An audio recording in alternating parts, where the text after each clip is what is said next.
الحمدللہ رب العالمین والصلاة والسلام علی سید الانبیاء والمرسلین اما بعد فاعوذ باللہ من الشیطان الرجیم بسم اللہ الرحمن الرحیم الصلاة والسلام علیک یا رسول اللہ وعلی آلک واصحابک یا حبیب اللہ الصلاة والسلام علیک یا نبی اللہ وَعَلَىٰ آلِكَ وَأَصْحَابِكَ يَا نور اللہ۔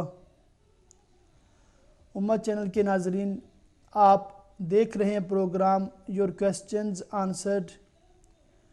اس پروگرام میں آپ کے سوالات کے جوابات عرض کیے جاتے ہیں۔ آپ کی ٹی وی اسکرین پر لائیو نمبر ڈسپلے ہوگا جس پر کال کر کے آپ پروگرام میں شامل ہو سکتے ہیں اور اپنا سوال براہ راست پوچھ سکتے ہیں۔ اس کے علاوہ ٹیکسٹ میسج کا بھی آپشن موجود ہے۔ موبائل نمبر پر اگر آپ ٹیکسٹ کر دیں گے اپنا کویسچن تو انشاءاللہ وہ بھی مجھ تک پہنچ جائے گا۔ تو آپ اپنی معلومات کے لیے یا دوسرے لوگوں کی معلومات کے لیے سوال ضرور کیجئے اور سوال کے ذریعہ سے اس پروگرام میں شامل ہوں اور علم دین سیکھنے اور سکھانے کے اس پروگرام میں اپنا کنٹریبیوشن اپنا حصہ بھی ملائیں۔ اللہ تعالی ہم سب کو علم دین حاصل کر کے اس پر عمل کر کے اسے دوسروں تک بھی پہنچانے کی سعادت عطا فرمائے۔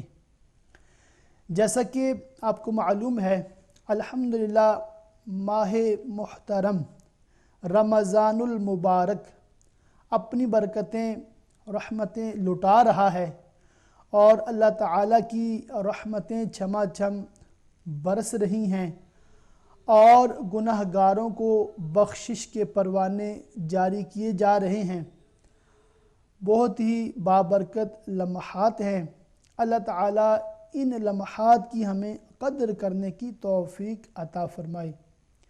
ماہ رمضان کے قدردانوں میں وہ خوش نصیب بھی ہیں جو اس ماہ محترم کے آخری عشرہ کا اعتکاف کرتے ہیں اور اعتکاف کر کے اللہ تعالیٰ کی بارگاہ میں گویا یہ اپنی عرض بار بار پیش کر رہے ہوتے ہیں کہ اے اللہ عز و جل، ہم تیرے در پر آ پڑے ہیں، اب ہم بخشش اور مغفرت لیے بغیر تیرے در سے نہیں جائیں گے۔ اعتکاف بہت ہی پرانی عبادت ہے، جس طرح نماز پرانی عبادت ہے، طواف خانہ کعبہ پرانی عبادت ہے، اسی طرح اعتکاف بھی پرانی عبادت ہے اور اس کا بھی قرآن پاک سے ہمیں پتہ چلتا ہے۔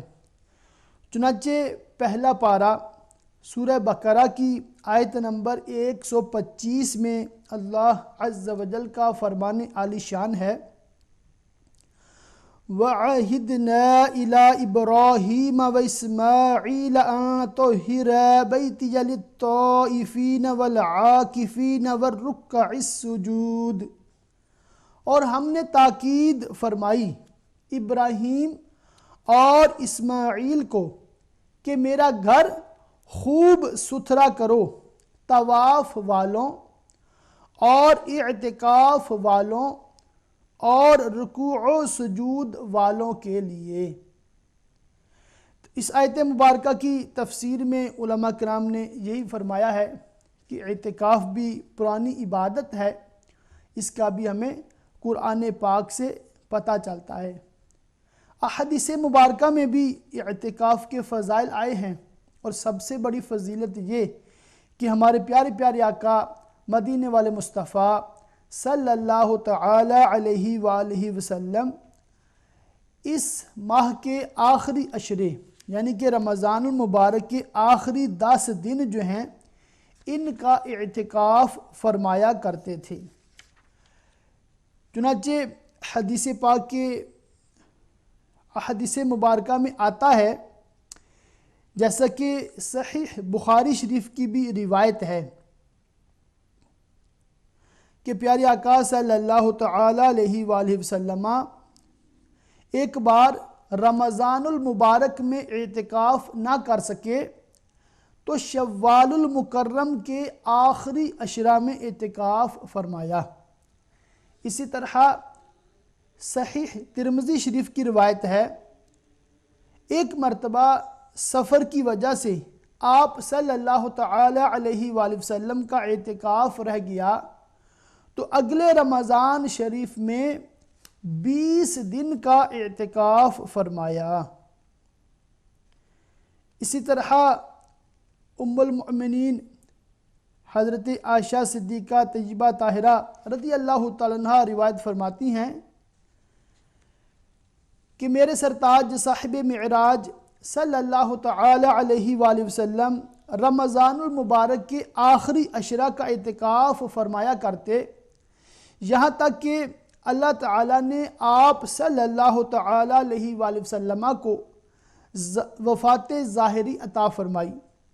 پھر آپ صلی اللہ علیہ وآلہ وسلم کے بعد آپ کی ازواج مطہرات رضی اللہ تعالی عنہن اعتکاف کرتی رہیں۔ تو اس روایت سے ہمیں یہ پتہ چلتا ہے کہ اعتکاف نہ صرف مردوں بلکہ عورتوں کے لیے بھی سنت ہے۔ عورتیں بھی اگر چاہیں تو اعتکاف کر سکتی ہیں۔ اعتکاف کے بڑے فضائل ہیں، اس کی بڑی برکات ہیں، اور اس کے فوائد میں سے سب سے بڑا فائدہ یہ ہوتا ہے کہ بندہ 10 دن یکسوئی کے ساتھ اللہ تعالیٰ کی عبادت کر سکتا ہے، اور دنیاوی مشاغل سے وہ فارغ ہوتا ہے، اور مسجد میں جیسے مردوں کے لیے مسجد میں ہے، اور عورتیں اپنے گھر میں ایک مخصوص جگہ جسے مسجد بیت کہیں کہ ایسی جگہ ہر گھر میں ہونی چاہیے جہاں پر نماز کا اہتمام کیا جاتا ہو، اور اس جگہ کو اس مقام کو بالخصوص صاف ستھرا رکھنے کی زیادہ کوشش ہونی چاہیے۔ تو جو مخصوص جگہ ہو گھر میں نماز کے لیے، اس جگہ پر عورت اعتکاف کرتی ہے جسے مسجد بیت کہتے ہیں۔ تو اس سے الحمدللہ کہہ لیں کہ 10 دن جو ہیں اس کے 24 گھنٹے شب و روز عبادت میں گزارنے کا موقع ملتا ہے۔ اس کے ساتھ ساتھ اعتکاف کے فضائل بھی بے شمار ہیں اور اس کی خوبیاں بھی بہت زیادہ ہیں۔ چنانچہ ایک حدیث پاک میں آتا ہے کہ پیارے آقا صلی اللہ علیہ وآلہ وسلم کا فرمان عالی شان ہے، جو شخص اللہ عز و جل کی رضا اور خوشنودی کے لیے ایک دن کا اعتکاف کرے گا، اللہ تعالیٰ اس کے اور جہنم کے درمیان 3 خندقیں حائل کر دے گا جن کی مسافت مشرق و مغرب کے فاصلے سے بھی زیادہ ہے۔ ایک کالر ہیں، السلام علیکم۔ جی وعلیکم السلام ورحمۃ اللہ وبرکاتہ۔ جی جناب، کیا سوال ہے آپ کا؟ جی میرا سوال یہ ہے کہ پہلے تو یہ ہے کہ فطرانہ کتنا ہے، ٹھیک ہے، اور دوسرے نمبر پر جو آدمی بیمار ہے اور ایسی بیماری ہے کہ روزہ نہیں رکھ سکتا تو اس کا فدیہ ادا کرنا، تو کتنا فدیہ ادا کرنا چاہیے؟ جی میں عرض کر دیتا ہوں انشاءاللہ۔ آپ جی دیکھیں بہت پروگرام۔ مہربانی، بہت مہربانی۔ جزاک اللہ۔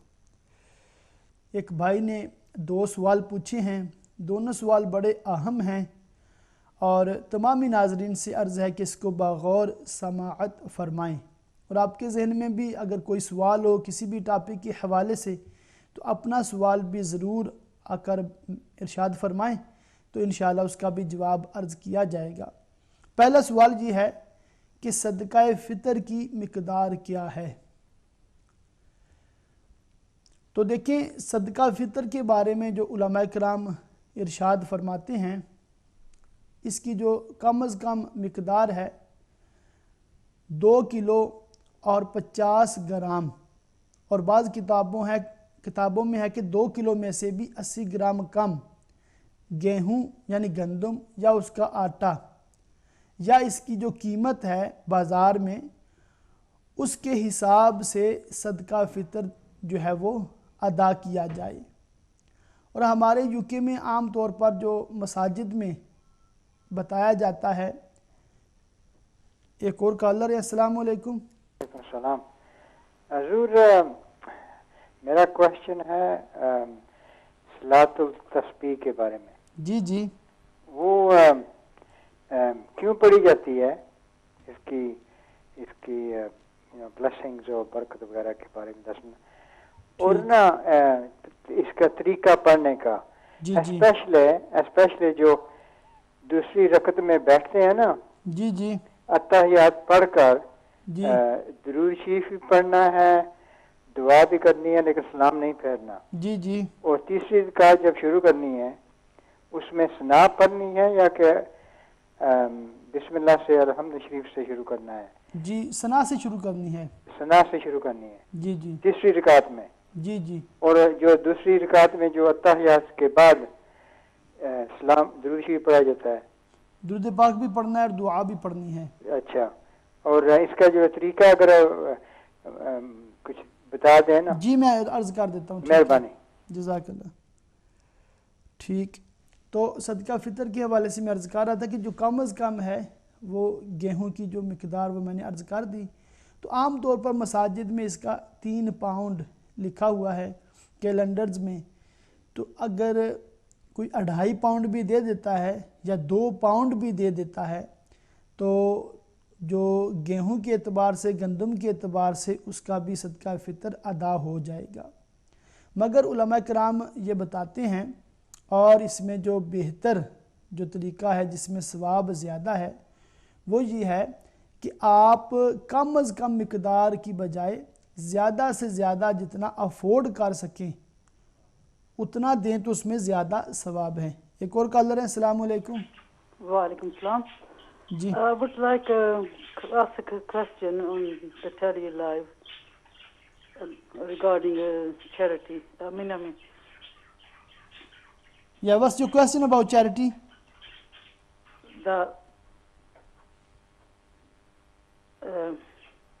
how good is it to give charity?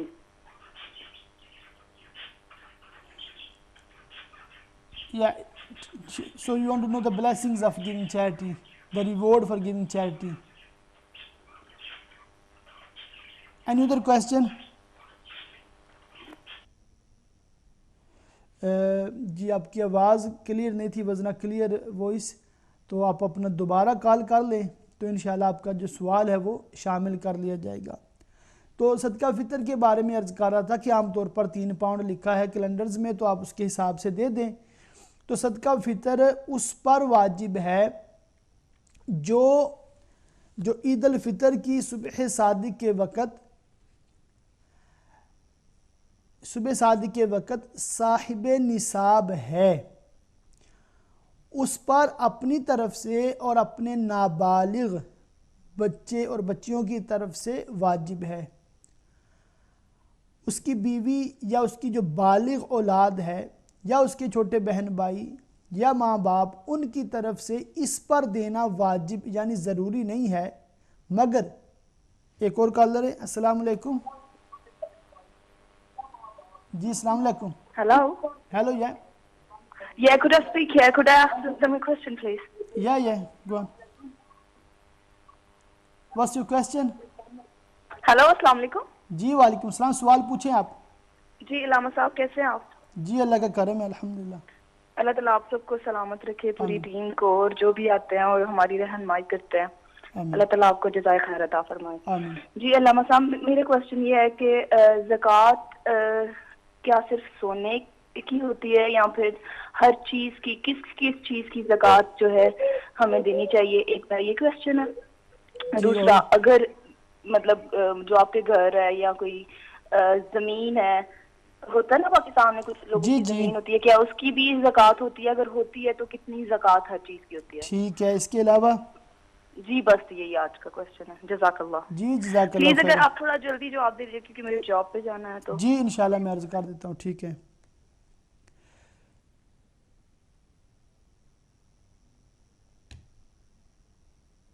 ٹھیک ہے انشاءاللہ میں عرض کرتا ہوں۔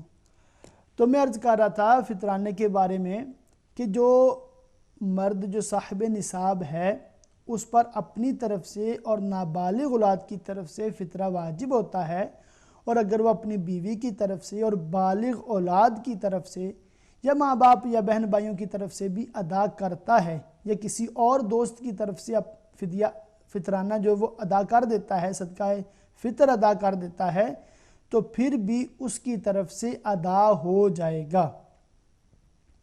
تو یہ اس کا طریقہ ہے۔ اب سوال یہ ذہن میں آتا ہے کہ صاحب نصاب کون؟ صاحب نصاب کون ہے؟ تو اس کے بارے میں عرض کرتا چلوں کہ اگر کسی کے پاس صرف سونا ہے اور ایک بھی پینی نہیں ہے، صرف سونا ہے، تو اس کا نصاب 7.5 تولے سونا ہے، کہ اگر اس کے پاس 7.5 تولے سونا ہوگا تب وہ صاحب نصاب ہے۔ اب ہماری پرابلم یہ ہوتی ہے کہ ہم نے ہر چیز جو ہے نا وہ جوائنٹ اکاؤنٹ بنائے ہوتے ہیں۔ گھر میں اگر بیوی کے پاس سونا ہے تو مرد سمجھ رہا ہوتا ہے وہ میرا ہی ہے، اور شوہر کے پاس جو رقم ہوتی ہے جو وہ کمائی کرتا ہے، کاروبار کرتا ہے، تو بیوی اس پر مالکانہ تصرف کرتی ہے۔ تو دیکھیں، مالکانہ تصرف کرنے سے میں آپ کو منع نہیں کرتا، مگر اسلامی لحاظ سے آپ کو یہ کلیئر کرنا ہوگا کہ جو مکان ہے وہ کس کی ملکیت ہے، جو آپ کی زمینیں ہیں وہ کس کی ملکیت ہے، اور کتنی زمین شوہر کی ہے، کتنی بیوی کی ہے، کتنی بچوں کی ہے۔ اسی طرح جو آپ کے پاس عورتوں کے پاس جیولری ہوتی ہے، سونا ہوتا ہے، اس کا بھی کلیئر ہونا چاہیے کہ کیا سسرال نے جب اپنی بہو کو سونا دیا تھا تو کیا انہوں نے اس کو مالک بنا دیا تھا یا اس کو انہوں نے عارضی طور پر دیا ہے، جس کی وضاحت ہونی چاہیے۔ اور پھر شوہر اور بیوی میں بھی اس بات کا امتیاز ہونا چاہیے کہ گھر میں جو روپیہ پیسہ ہے یا بینکوں میں ہے وہ کس کا کتنا ہے، یہ آپس میں انڈرسٹینڈنگ سے کلیئر ہونا چاہیے۔ اور جو اگر مکان آپ کے پاس ایک ہے یا دو ہیں، چاہے وہ کسی کے بھی نام پر آپ نے پیپر ورک میں کسی کے بھی نام پر ٹرانسفر کیا ہوا ہو، مگر ان ریالٹی آپ آپس میں گھر میں اس مکان کا کس کو مالک سمجھتے ہیں؟ آیا وہ شوہر کی ملکیت ہے یا بیوی کی ملکیت ہے؟ تو جب آپ کی اثاثہ جات، جب آپ کا سونا، جب آپ کی رقم کلیئر ہو جائے گا ایک بار کہ کس کا کتنا ہے، تب زکوٰۃ کا حساب ممکن ہے۔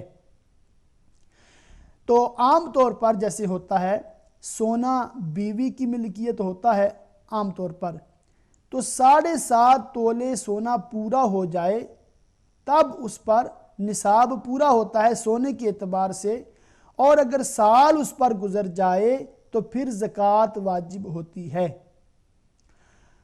اسی طرح چاندی کا نصاب 52.5 تولے چاندی ہے، تو اگر کسی کے پاس سونا بھی نہیں ہے، روپیہ ایک پینی بھی نہیں ہے، اور چاندی ہے صرف، تو اس کا نصاب 52.5 تولے چاندی ہے، یا اس کی اتنی قیمت، اتنا روپیہ اس کے پاس ہو۔ اب چاندی کی مروجہ قیمت کے اعتبار سے کم و بیش 266 پاؤنڈ 266 پاؤنڈ جو ہے نیئرلی یہ نصاب بنتا ہے چاندی کے حساب سے، اور پاکستانی روپیے کے حساب سے کم و بیش 38,000 روپیہ 38,000 روپیز۔ تو اگر کسی کے پاس سونا بھی نہیں ہے، چاندی بھی نہیں ہے، جیسے مردوں کے پاس عام طور پر روپیہ پیسہ ہوتا ہے، تو ان کا جو نصاب ہے وہ 52.5 تولے چاندی کی قیمت ہے۔ تو یوں سمجھ لیں کہ اگر کسی مرد کے پاس یا کسی عورت کے پاس جو بالغ ہیں، اوور 15 ہیں، ان کے پاس 266 پاؤنڈ ہیں آج، کوئی قرضہ نہیں ہے، کوئی ایکسپینسز نہیں ہے، ٹوٹل سیونگ ہے، تو ان پر جو نصاب پورا ہو گیا ہے، یہ مرد ہو یا عورت، یہ صاحب نصاب ہیں۔ اسلامی لحاظ سے ان کو آپ امیر کہہ سکتے ہیں، یہ اب فقیر نہیں ہیں۔ اب ان پر اگر سال گزر جاتا ہے، سال کے دوران میں اس میں مزید سیونگ آتی رہے گی یا اس میں سے کچھ آپ خرچ کرتے رہے مگر آپ کا بیلنس زیرو نہیں ہوا، تو آپ کا نصاب جو ہے وہ اس پر سال گزرے گا تو اس پر زکوٰۃ ہے۔ اور فطرے کے اعتبار سے یہ ہے کہ اس پر سال گزرنا شرط نہیں ہے، اس کا صرف اتنا ہے کہ عید کی جو صبح ہے، صبح صادق کے وقت اگر کسی کے پاس اتنا روپیہ پیسہ ہے کہ جیسے 266 پاؤنڈ ہیں یا اس سے زیادہ ہیں اور اس پر کوئی قرضہ وغیرہ نہیں ہے، کوئی ایکسپینسز نہیں ہیں، تو وہ بندہ یا عورت صاحب نصاب ہیں تو ان پر صدقہ فطر واجب ہے۔ اور اگر ایسی سچویشن ہے کہ اس پر اس دن قرضہ بہت زیادہ ہے، 20,000 ہے، 30,000 ہے پاؤنڈ اس پر قرضہ ہے، تو چاہے اس کے پاس 2-3 ہزار گھر میں پڑا ہو مگر چونکہ قرضہ زیادہ ہے اور سیونگ تھوڑی ہے تو اس پر صدقہ فطر پھر واجب نہیں ہے، واجب نہیں ہے۔ صدقہ فطر اور زکوٰۃ میں ایک یہ بھی فرق ہے کہ زکوٰۃ میں تو مال نامی ہونا شرط ہے، یعنی کہ روپیہ پیسہ، مال تجارت، یہ شرط ہے، سونا چاندی، مگر فطرہ واجب ہونے کے لیے اگر گھر میں کوئی ضرورت سے زائد چیزیں پڑی ہیں تو ان کی وجہ سے بھی بندہ صاحب نصاب ہو جائے گا۔ مثلا ضرورت ہے 4 کپڑوں کی اور گھر میں 20 جوڑے پڑے ہوئے ہیں اور بڑے بڑے مہنگے سوٹ پڑے ہوئے ہیں، اسی طرح گھر میں 1 ٹی وی کافی ہے مگر کسی نے گھر میں 3-4 ٹی وی سیٹ رکھے ہوئے ہیں، اور اسی طرح جو ڈیکوریشن کا سامان ہے وہ بہت زیادہ گھر میں رکھا ہوا ہے، تو اس طرح کی چیزیں ملا کے ان پر زکوٰۃ تو نہیں بنتی چونکہ مال نامی نہیں ہے، مگر اس وجہ سے بھی بندہ صاحب نصاب ہو جائے گا اور اس پر صدقہ فطر واجب رہے گا۔ تو تمامی ناظرین اس بات کو امید ہے سمجھ گئے ہوں گے، اور نصاب اور صاحب نصاب کون ہوتا ہے اس کے بارے میں نے تھوڑی وضاحت کر دی ہے۔ اس کے بعد فدیے کے بارے میں پوچھا کہ اگر کوئی روزہ نہیں رکھتا تو اس کا فدیہ کتنا ہے؟ تو دیکھیں روزہ نہ رکھنے والے 2 طرح کے ہیں، ایک ہے شیخ فانی، ایسا بوڑھا مرد یا عورت جس کو اب دوبارہ صحت ملنے کی امید ہی نہیں ہے، ظاہری اسباب ایسے ہی نظر آ رہے ہیں، تو اس پر یہ حکم ہے کہ وہ اپنی طرف سے جتنے روزے اس کے نہیں اس نے رکھے فدیہ ادا کر دے، اور فدیے کی مقدار صدقہ فطر کے برابر ہے جو کم و بیش 3 پاؤنڈ آج کل رائج ہے، 1 روزے کا فدیہ 3 پاؤنڈ ہے، تو اس حساب سے آپ 30 روزوں کے 90 پاؤنڈ بن جائیں گے تو آپ ان کو ادا کر سکتے ہیں پورے مہینے کے۔ اسی طرح بعض لوگ ایسے ہوتے ہیں جو ابھی ٹمپریری طور پر بیمار ہوئے ہیں مگر ان کی اتنی زیادہ عمر نہیں ہے، تو ان کی بارگاہ میں عرض ہے کہ آپ فدیہ ادا نہیں کر سکتے، آپ کو انتظار کرنا ہوگا، جب آپ کی صحت اچھی ہو جائے تب آپ روزے ہی رکھیں گے، آپ فدیہ ادا نہیں کر سکتے۔ مگر اگر ایسی کسی کو بیماری ہے کہ ڈاکٹر کہتے ہیں کہ اس کا جو مریض ہے ٹھیک نہیں ہوتا، تو احتیاطی طور پر جوانی میں بھی اگر کوئی فدیہ دے دیتا ہے تو فدیہ روزوں کا ادا ہو گیا، اور اگر زندگی میں اس کو صحت نہیں ملی تو ٹھیک ہے، اس نے فدیہ ادا کر دیا ہوا ہے، اور اگر صحت اچھی ہو گئی اور اس قابل ہو گیا کہ اب وہ روزے رکھ سکتا ہے تو اس کا دیا ہوا فدیہ نفل ہو جائے گا، اس کا بھی اس کو ثواب ملے گا مگر نفل ہو جائے گا، اور اس پر حکم ہے کہ یہ روزوں کی قضا اس پر اب واجب ہے کیونکہ یہ صحت مند ہو گیا ہے۔ تو یہ مسئلہ تمام ہی ناظرین ضرور ذہن میں رکھیں کہ فدیہ عموماً جو ہم دیتے ہیں یہ بوڑھوں کی طرف سے ہوتا ہے کہ اب ان کو صحت کی امید نہیں ہوتی، اور جو جوان ہیں اور ٹمپریری طور پر عارضی طور پر بیمار ہیں ان کے لیے حکم یہ ہے کہ وہ اپنا فدیہ فی الحال نہ دیں بلکہ وہ انتظار کریں جب صحت اچھی ہو جائے تو روزے ہی رکھیں، اور اگر صحت اچھی نہیں ہوتی اور وہ فدیہ دے دیتے ہیں تو ان کی طرف سے فدیہ بھی ادا ہو جائے گا۔ تو ایک بہن نے ابھی سوال پوچھا ہے زکوٰۃ کے حوالے سے، تو ان کو میں ابھی پریفر کرتا ہوں، باقی سوالات بعد میں جواب دوں گا۔ تو بہن نے پوچھا ہے کہ زکوٰۃ کیا صرف سونے پر ہے یا وہ مکان پر بھی ہے، زمینوں پر بھی ہے؟ تو تمامی ناظرین غور فرمائیں، زکوٰۃ جو ہے یہ صرف 6 چیزوں پر ہے۔ ان میں پہلی ہے سونا، دوسری چاندی ہے، سونے پر ہے، چاندی پر ہے اور کرنسی پر ہے۔ اب دیکھیں کرنسی کسی بھی ملک کی ہو، چاہے وہ پاؤنڈ ہو، یورو ہو، روپیہ ہو، ریال ہو، درہم ہو، دینار ہو، کسی بھی کنٹری کی جو وہ رائج کرنسی ہے جو یوز ہو رہی ہے، تو وہ کرنسی کسی کے پاس ہے تو اس پر زکوٰۃ ہوگی۔ اسی طرح جو پرائز بانڈ ہیں، اگر کسی نے بائی کیے ہوئے ہیں پرائز بانڈ، گھر میں رکھے ہوئے ہیں، تو پرائز بانڈ کا مسئلہ یہ ہوتا ہے کہ اگر آپ کا پرائز نکل آئے تو بہت اچھا، وہ آپ کے لیے حلال ہے، مگر اگر پرائز نہیں بھی نکلتا تو جتنے روپے کے، جتنے پاؤنڈ کے اپنے پرائز خریدے ہوئے ہیں وہ آپ کے لوز نہیں ہوتے، اس کی قیمت کم نہیں ہوتی۔ تو یوں آپ پرائز بانڈ بھی اگر لے لیتے ہیں تو ان پر بھی زکوٰۃ ہوگی۔ تو یہ 4 چیزیں ہوئیں، اور 5ویں ہے مال تجارت۔ مال تجارت کسے کہتے ہیں؟ یہ بڑا قابل غور ہے کہ مال تجارت صرف وہ مال ہے جسے آپ نے بیچنے کی نیت سے خریدا ہے، بیچنے کی نیت سے خریدا ہے۔ You bought something with the intention of selling it۔ اگر آپ نے بیچنے کے لیے نہیں خریدا بلکہ رہنے کے لیے یا کرائے پر دینے کے لیے خریدا ہے تو اس پر بھی زکوٰۃ نہیں ہے۔ اور 6ٹھی جو آخری صورت ہے وہ ہے ایسے جانور، ایسے جانور جو آپ نے رکھے ہیں اور وہ چرائی کے جانور ہیں جن کو آپ چارہ نہیں ڈالتے، جن کو آپ چارہ خود کاٹ کر نہیں کھلاتے، بلکہ وہ سرکاری چراگاہ پر سال کا اکثر حصہ وہ چرتے رہتے ہیں، آپ کو ان کو کھلانا نہیں پڑتا، صرف ان جانوروں پر زکوٰۃ ہے۔ تو ہمارے عام طور پر جو گھروں میں یا پاکستان میں جو جانور رکھے ہوتے ہیں، گائے ہے، بھینس ہے، یا کسی نے اونٹ بھی رکھے ہوتے ہیں، بکریاں رکھی ہوتی ہیں، تو چونکہ ان کو ہم چارہ کاٹ کے کھلاتے ہیں اس لیے ان پر زکوٰۃ نہیں ہے، چاہے وہ کسی کی 100 بھینسیں ہوں، چاہے کسی کی 10 گائیں ہوں، چاہے اس کے پاس 1000 بکریاں ہوں، اگر وہ چارہ کاٹ کر کھلاتا ہے تو اس پر زکوٰۃ نہیں ہے۔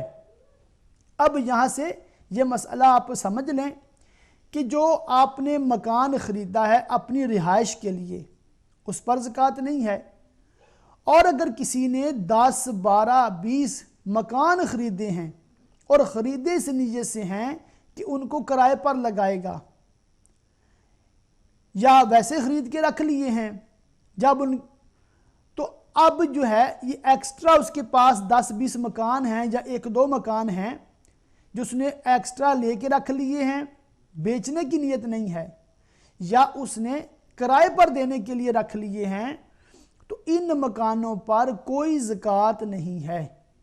صرف جو مکانوں کا کرایہ آئے گا، جو روپیہ پیسہ کرائے کی صورت میں آئے گا، وہ آپ کے پاس جمع ہو اور اس پر جو زکوٰۃ کی شرائط پوری ہوں تب اس پر زکوٰۃ ہوگی۔ ویسے ضرورت سے زائد مکان ہے، دکانیں ہیں، یا گاڑیاں زیادہ کسی نے خریدی ہوئی ہیں، 4-5 کاریں ہیں، یا اس نے بڑی مہنگی کاریں خریدی ہوئی ہیں، تو ان پر بھی زکوٰۃ نہیں ہے۔ اب یہ مسئلہ بھی آپ ذہن میں رکھیں کہ کوئی بہت بڑا زمیندار ہے، 1 مربع زمین ہے، 5 مربع 10 مربع زمین کا مالک ہے، کئی 100 ایکڑ زمین ہے، تو زمین کی مالیت پر زکوٰۃ نہیں ہے۔ زمینداروں کی توجہ چاہوں گا، آخری منٹ ابھی بریک کا بھی وقت ہے، کہ زمیندار جتنے بھی ہیں، چاہے وہ زمین ذاتی ہے یا ٹھیکے پر لے کر وہ کام کر رہے ہیں، یا وہ حصے پر زمین میں کام کر رہے ہیں، تو زمین کی جو فصل آتی ہے، چاہے وہ 6 ماہ بعد آئے، چاہے وہ 1 سال بعد آئے، جتنی بھی فصل زمین سے آتی ہے، اور آپ پر چاہے جتنا بھی قرضہ ہو، آپ کی جتنی بھی ہاتھ تنگ ہو، آپ کا جتنا زیادہ اس پہ خرچہ آ جائے اس کا کوئی اعتبار نہیں ہوگا، بلکہ جو فصل ہے، فصل چاہے زیادہ ہوئی ہے یا تھوڑی ہوئی ہے، جتنی بھی فصل ہوئی ہے اس کا 10واں حصہ، اگر آپ اکثر جو نہری پانی استعمال کرتے ہیں، سرکاری پانی استعمال کرتے ہیں سال کا اکثر حصہ، تو آپ کو عشر دینا واجب ہے۔ فصل کی جو پیداوار ہے 10 میں سے اس کا ایک حصہ اور 100 میں سے 10 یعنی کہ 10% آپ پر عشر واجب ہے جتنی بھی فصل ہوگی۔ اب دیکھیں کسی کی 10 مربع زمین ہے تو 10 مربع زمین میں سے 1 مربع جو زمین ہے اس کی جو آمدن ہے وہ اس پر عشر واجب ہے۔ اور اگر ایسی صورتحال ہے کہ اس کی جو زمین جو فصل ہے جو پیداوار اس کو وہ خود پانی لگاتا ہے، سرکاری پانی نہیں ہے، ٹیوب ویل وغیرہ چلا کر پانی چلاتا ہے، تو اس کا پھر نصف عشر ہے 5% ہے، مگر اس پر عشر واجب رہے گا۔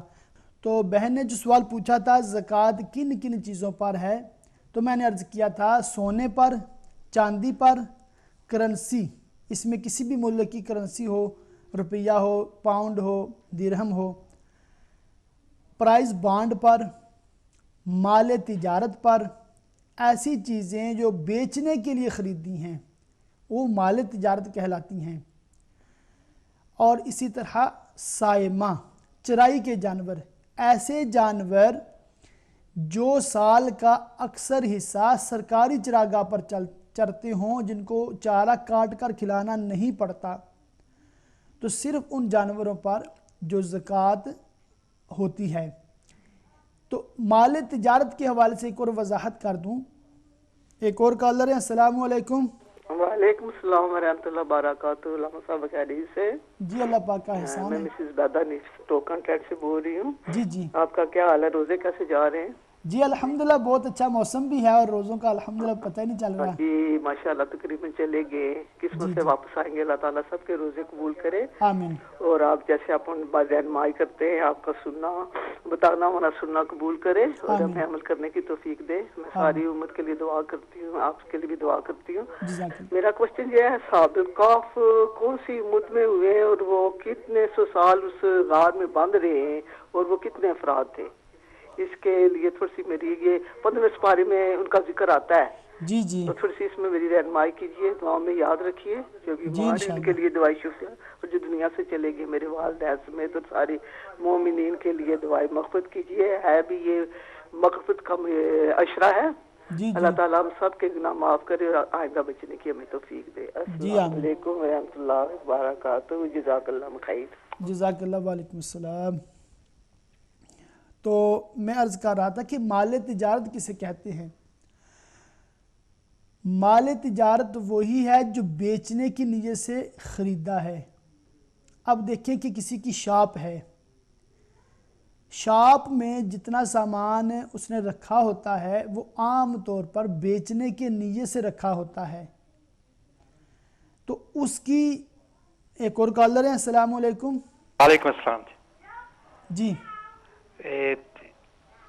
یہ پوچھنا تھا کہ اگر رمضان شریف میں آنکھ میں ٹیکا لگنا ہو تو روزہ رکھ سکتے ہیں؟ آنکھ میں ٹیکا؟ جی کیسے؟ وہ مطلب آنکھ میں لیکیج ہوئی ہے نا، تو اس سے نظر نہیں آتا، تو وہ اچھا 2-3 ماہ سے آنکھ میں ٹیکے لگا رہے ہیں۔ ٹھیک، آنکھ میں ٹیکا، ٹھیک ہے، میں عرض کرتا ہوں۔ اوکے، ٹھیک ہے، جزاک اللہ۔ اللہ حافظ۔ تو